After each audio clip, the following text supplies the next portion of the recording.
Number 7, identify the information about the graph. So we're looking for the number of cycles, period, amplitude, the equation of the graph, equation of the midline, the y-intercept, and then domain and range. So I'm going to do domain and range first. Domain, it's going to continue left and right forever. So domain is going to be all real numbers. Your range is the lowest value, which is -3, to the highest value. So you can write that a couple different ways. You can write it as -3 to 3, including the top and the bottom points. Or you can say it's between -3 and 3, including those two. And we're talking about the y values. So range is between -3 and 3. So either one of those would be correct. Your y-intercept is easy to see on this graph. That is the point 0, 0.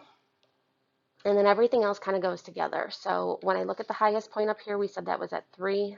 The lowest point was at -3. So I know the total height of my graph is 6.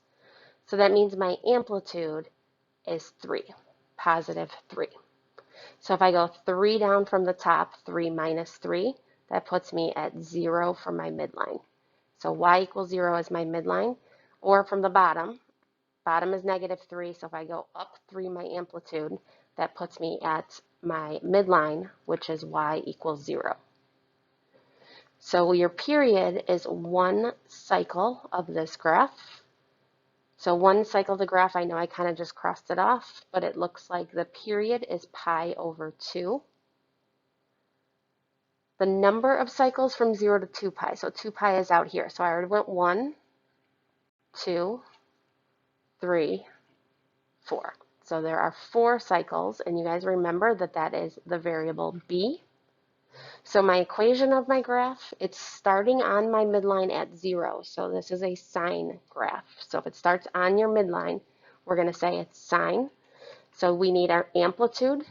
There's no reflection. If it was a reflection, it would go down first on my graph, and it's not. So it's +3 sine. Your b is 4. So that will take care of both of those. And then I don't have a shift left and right, and I do not have a shift up and down, so that would be my ending equation. If I did have the midline was 2, I would put a +2 at the end. So no shift vertically, and that is your answer.